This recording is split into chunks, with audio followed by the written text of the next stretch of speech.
Hello दोस्तों, एक बार फिर से स्वागत है मेरे यूट्यूब चैनल पे। आज हम लोग फिर से ईवीएस की क्लास स्टार्ट करने जा रहे हैं।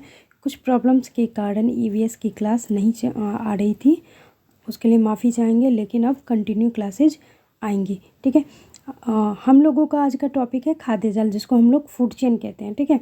और इससे पहले बहुत सारी टॉपिक्स ऐसी हैं जो कवर करवा दी गई हैं, उसको जाके प्लेलिस्ट में ज़रूर देख लें। अगर केवीएस पीआरटी में अगर आपको 30 में 30 मार्क्स चाहिए ईवीएस में, तो ठीक है, तो ज़रूर देख लें आप। बहुत ही फ़ायदेमंद रहेगा आपका। क्वेश्चन वहीं से पूछे जाएंगे, एनसीईआरटी से, और जो आपका है थीम से वहीं से क्वेश्चन पूछे जाएंगे एनसीईआरटी में। ठीक है, वो ईवीएस केवीएस पीआरटी की बात कर रहे हैं। अगर आपने प्रैक्टिस सेट नहीं लिया है तो अभी ले लें, क्योंकि अभी अपडेट हो गया है, प्रैक्टिस सेट आनी शुरू हो गई है। अगर ऑनलाइन भी ऑर्डर कर सकते हैं, देख लीजिए। आप प्रैक्टिस सेट लगाना शुरू कर दीजिए, क्योंकि अब टाइम नहीं है, बिल्कुल भी टाइम नहीं है। फरवरी में ही एग्ज़ाम है आप लोगों का, तो सीट बेल्ट बांध लीजिए और तैयारी अच्छे से करनी शुरू कर दीजिए। चलिए, आज हम लोग खाद्य जाल स्टार्ट करने जा रहे हैं। खाद्य जाल मतलब फूड चेन। देखिए, भोजन की आवश्यकताएं हर मनुष्य को होती हैं, और भोजन की आवश्यकताओं के आधार पर पारितंत्र में विभिन्न जातियों के बीच क्या होता है, संबंध को खाद्य श्रृंखला कहते हैं। खाद्य श्रृंखला कहने का मतलब ये है कि हम लोग संसार में जितने भी व्यक्ति हैं, जितने भी लोग हैं पृथ्वी पे लोग हैं ना, तो क्या है, एक जीव दूसरे जीव पे निर्भर रहता है। यानी कि खाने के लिए एक जीव दूसरे जीव पे निर्भर रहता है। जैसे पौधे को कौन खाते हैं? जो कीट होते हैं, भक्षी होते हैं, कीट भक्षी जो होते हैं, यानी सूक्ष्म जीव होते हैं, या छोटे छोटे जो जीव जंतु होते हैं वो खाते हैं। छोटे छोटे जीव को भी कोई ना कोई जीव जंतु खाता है, फिर उसको भी खाता है। तो इस तरह से ये क्या होता है, खाने का जो श्रृंखला होता है, एक दूसरे से हम लोग रिलेटेड रहते हैं। ठीक है, इसी को हम लोग आज पढ़ेंगे। यहाँ से प्रश्न बहुत फूड चेन से जो बना है, तो यहाँ से प्रश्न बना है। देखिए, यहाँ से जो हरे पौधे होते हैं, हरे पौधे हम लोग ऊपर में पढ़े थे कि हरे पौधे, यानी कि इससे पहले जो क्लासेज हुआ था तो स्वपोषी के बारे में मैंने बताया था। ठीक है, तो हरे पौधे जो होते हैं तो क्या होते हैं, वो स्वपोषी होते हैं, यानी कि वो उत्पादक का काम करते हैं, यानी कि वो अपना भोजन स्वयं बनाते हैं। तो वो क्या कहलाएंगे, हरे पौधे। ये प्रश्न आया है तो इसको ध्यान रखिएगा। उत्पादक होते हैं कौन, हरे पौधे। ठीक है। और शाकाहारी, देखिए, जो शाकाहारी जीव होते हैं, इन उत्पादकों से क्या करते हैं, भोजन प्राप्त करते हैं, तो वो प्रथम श्रेणी के उपभोक्ता के रूप में आ जाते हैं। यानी कि इसको, हरे पौधे को जो खाता है, उत्पादक को जो खाता है, उसका भक्षण जो करता है, वो क्या होता है, एक तो शाकाहारी होता है ना।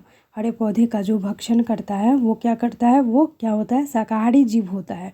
और उस हरे पौधे को जो भी खाता है शाकाहारी जीव, उसको कौन सी श्रेणी में रखा गया है, प्रथम श्रेणी में रखा गया है, यानी कि उसको प्रथम श्रेणी का उपभोक्ता कहते हैं। ठीक है।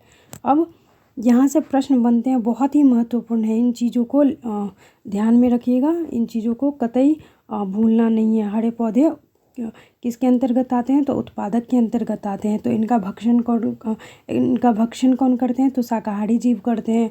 और शाकाहारी जीव जो भक्षण करते हैं हरे पौधे का, तो वो किस श्रेणी के अंतर्गत आते हैं, तो प्रथम श्रेणी के अंतर्गत आते हैं, याद रखिएगा।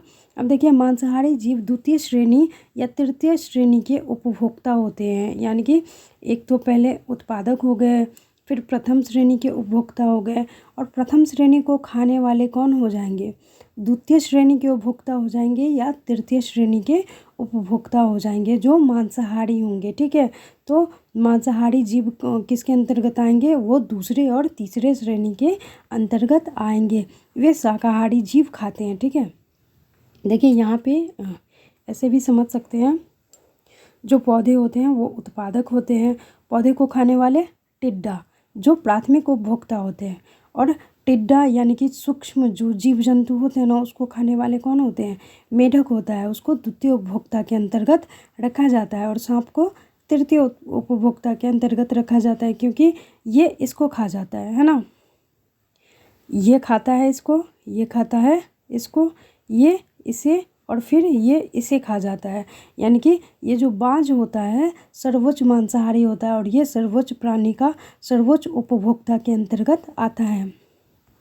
अब ये इस डायग्राम के अनुसार भी समझ सकते हैं। डायग्राम देखिए, ये अक्सर ये क्वेश्चन एग्जाम में क्या रहता है आपका, ये ऐसे ही डायग्राम बना रहेगा और यहाँ पे जैसे क्वेश्चन पूछना रहेगा, जैसे सांप का ही पूछना रहेगा, तो आपको इंडिकेट कुछ नहीं करेगा, बस ऐसे डायग्राम बना रहेगा और उसमें पूछा जाएगा कि सांप किस उपभोक्ता के अंतर्गत आते हैं, तो आपको जवाब देना है क्या, तृतीय उपभोक्ता के अंतर्गत आते हैं। ठीक है, देख लीजिए।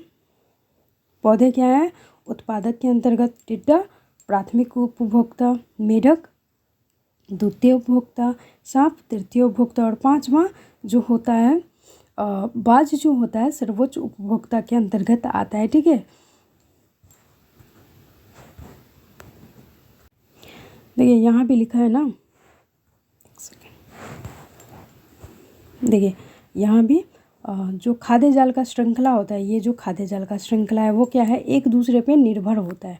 एक पारिस्थितिकी तंत्र की सभी खाद्य श्रृंखलाएं कहीं ना कहीं आपस में क्या होती हैं, जुड़ी होती हैं। ठीक है, यानी कि जो भी चीज़ें हैं इन सब में सभी चीज़ें क्या होती हैं, एक दूसरे पे निर्भर करती हैं, एक दूसरे का खान पान है इसीलिए एक दूसरे पे निर्भर करती है।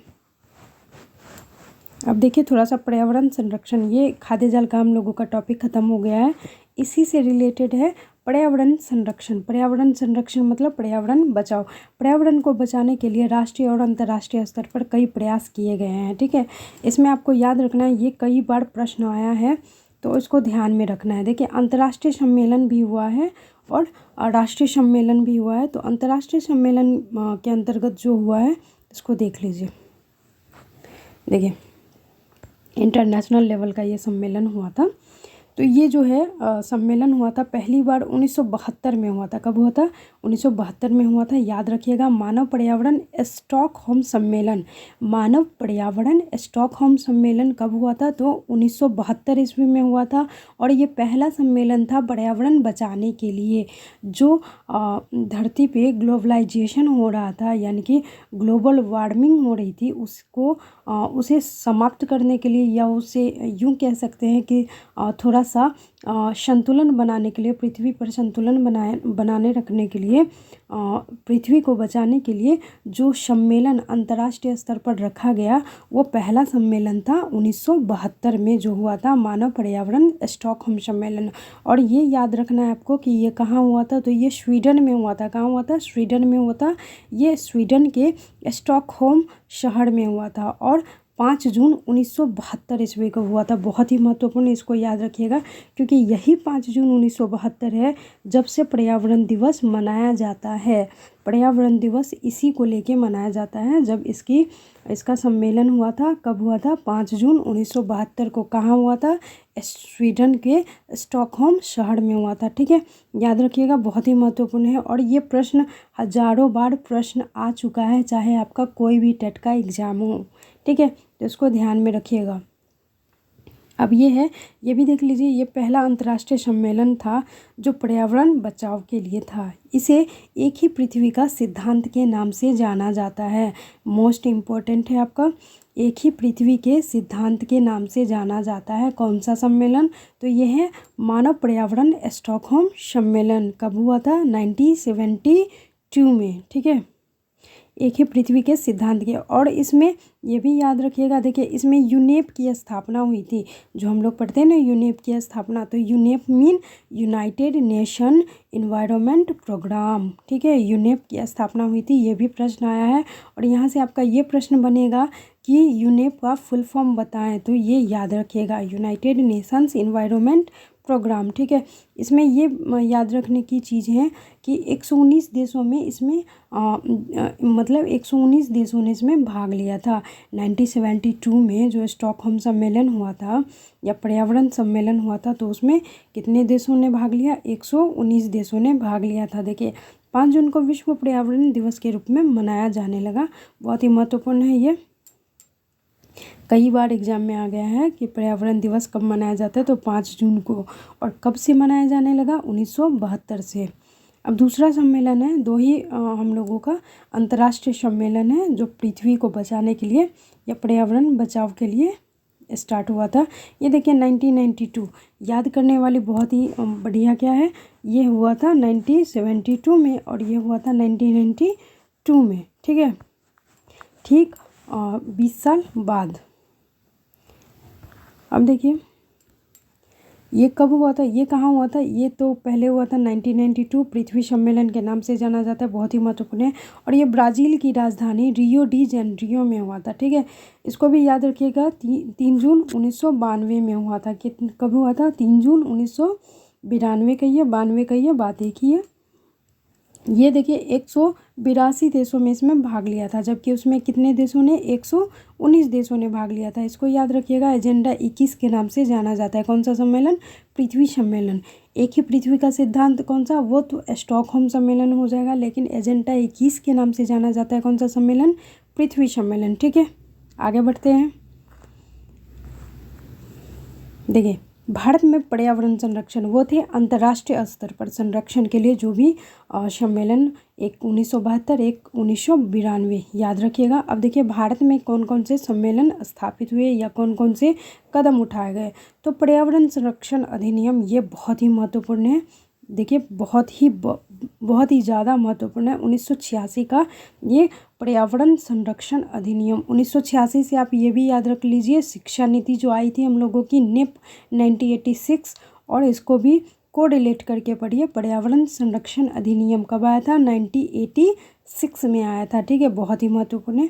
और ये आया था 19 नवंबर 1986 को ये लागू हो गया था, ठीक है। 1986 को ये लागू हो गया था, कब, ये 19 नवंबर को, ठीक है। इनका उद्देश्य भी यह था कि पर्यावरण संरक्षण के अंतर्गत पर्यावरण को सुधार के लिए योजना बनाना, यानी कि जो उन सम्मेलनों का अंतर्राष्ट्रीय स्तर पे जो सम्मेलन हुआ था उसका जो उद्देश्य था, ठीक वही उद्देश्य पर्यावरण संरक्षण अधिनियम का भी था। अब देखिए पर्यावरण संबंधी प्रमुख आंदोलन भी चलाए गए थे हमारे भारत में। सबसे पहला है चिपको आंदोलन। चिपको आंदोलन का आप लोगों ने नाम सुना होगा। ये आपका देखिए, ये ईस्वी आपसे नहीं पूछा जाता है चिपको आंदोलन का। बहुत ये याद रखिएगा कि इसके नेतृत्वकर्ता कौन थे, यानी कि नेता अगुवाई कौन थे। तो ये याद रखिएगा, सुंदरलाल बहुगुणा। आपसे पूछा जाएगा चिपको आंदोलन किनसे संबंधित है, यानी कि या उसके नेतृत्वकर्ता या उसके नेता कौन थे, तो क्या बताइएगा, सुंदरलाल बहुगुणा, बहुत ही महत्वपूर्ण है। और ये देखिए उत्तराखंड के गोपेश्वर शहर के रेनी नामक गांव में ये हुआ था आंदोलन। कौन सा, चिपको आंदोलन जो हुआ था उत्तराखंड के गोपेश्वर शहर के रेनी नामक गांव में हुआ था। और इसका जो लक्ष्य था कि पेड़ों से चिपक कर लोग क्या करते थे, जब भी कोई वृक्ष काटने के लिए अंग्रेज आते थे तो लोग जो होते थे हमारे भारत के लोग, या यूँ कहें कि उत्तराखंड के, ये क्योंकि उत्तराखंड में की घटना है, तो उत्तराखंड के जो लोग थे तो वो क्या करते थे, पेड़ों से चिपक कर पेड़ों की रक्षा करते थे, ठीक है। तो इसीलिए इसको चिपको आंदोलन का नाम दिया गया। और इसके नेतृत्वकर्ता याद रखिएगा, सुंदरलाल बहुगुणा, बहुत ही महत्वपूर्ण है, कई बार परीक्षा में आ चुका है। अब देखिए लगभग 300 साल पहले यही जो ऊपर जो घटना हुई है चिपको आंदोलन की, तो वही घटना 300 साल पहले भी हो चुकी है राजस्थान के जोधपुर शहर में खेजरली नामक गांव में, ठीक है। खेजरी पेड़ की रक्षा करते हुए अमृता देवी बिश्नोई ने अपनी जान दे दी थी। ये भी प्रश्न आया हुआ है। हम रिपीट कर रहे हैं, बार बार ये रिपीट कर रहे हैं कि प्रश्न आया हुआ है। हम ऐसे ही रिपीट नहीं कर रहे हैं, वाकई में प्रश्न आया हुआ है तभी हम बता रहे हैं। अगर नहीं आया रहता तो हमें कोई शौक़ नहीं है बताने का। हम इसलिए हाईलाइट कर दे रहे हैं कि आप उस पर ज़्यादा फोकस दें। जिन चीज़ों को हाईलाइट किया जा रहा है वो चीज़ें बहुत बार एग्ज़ाम में आ चुका है और आने की बहुत प्रबल संभावना रहती है, ठीक है। तो उन चीज़ों को थोड़ा सा ध्यान दें, ठीक है। ये याद रखिएगा, अमृता देवी बिश्नोई, ये हुआ था इनके राजस्थान के जोधपुर। आपसे पूछा जाएगा कि कौन से गांव में, राजस्थान के कौन से गांव में अमृता देवी बिश्नोई ने पेड़ की रक्षा करते हुए जान गंवा दी थी, तो खेजरली नामक गांव में। और किस पेड़ की रक्षा करते हुए, तो खेजरी पेड़ की रक्षा करते हुए, ठीक है। अब अगला है अपिक्को आंदोलन। अपिक्को आंदोलन भी चिपको आंदोलन का ही प्रारूप था, लेकिन ये 1993 में हुआ था। कब हुआ था, 1993 में। आपसे ये ईस्वी बिल्कुल नहीं पूछा जाता है। अभी तक चिपको आंदोलन या कुछ भी कोई भी आंदोलन हुआ हो तो मतलब वो स्वविज्ञा आंदोलन ये वगैरह वो सब अलग है, लेकिन ये जो पर्यावरण बचाने के लिए वो आपका अंतर्राष्ट्रीय लेवल का वो याद रखिएगा। लेकिन यहाँ से प्रश्न ईस्वी वाले नहीं बने हैं। आपको ये याद रखना है कि अपिक्को आंदोलन के नेता कौन थे, तो ये याद रखिएगा पांडुरंग हेगड़े। कौन थे? पांडुरंग हेगड़े, याद रखिएगा। अपिक्को आंदोलन के नेता पांडुरंग हेगड़े थे और ये कर्नाटक की घटना है और ये चिपको आंदोलन का ही प्रारूप है। अब चलिए चलते हैं नर्मदा आंदोलन पे। ये 1989 में हुआ था, ठीक है। और इसके जो नेता थे बाबा आमटे थे। कौन थे? बाबा आमटे और मेधा पाटेकर दोनों थे, बाबा आमटे और मेधा पाटेकर। और ये जो नर्मदा आंदोलन था वो नर्मदा नदी के बांध पर विरोध करने के लिए बनाया गया था, यानी कि नर्मदा नदी पर बांध न बनाया जाए, इसके विरोध में ये नर्मदा आंदोलन हुआ था। और इसके नेता याद रख लीजिएगा। चलिए ये ख़त्म हो गया, जल्दी मिलते हैं अगले टॉपिक में। जल्दी कवर करना है क्योंकि टाइम बिल्कुल भी नहीं है। आप लोग भी सेल्फ स्टडी पे पूरी फोकस कीजिए, क्योंकि सेल्फ स्टडी ही बेस्ट होता है टॉपर के लिए। बाकी कोई दिक्कत नहीं है, आप करते रहिए। यूट्यूब चैनल का सहारा भी ले सकते हैं, यूट्यूब चैनल का सहारा लीजिए, साथ ही साथ सेल्फ स्टडी बेस्ट है हमारे ख्याल से। बाकी सबका अपना सोच होता है। चलिए मिलते हैं अगले वीडियो में, तब तक के लिए धन्यवाद। वंदे मातरम। जय हिंद, जय भारत।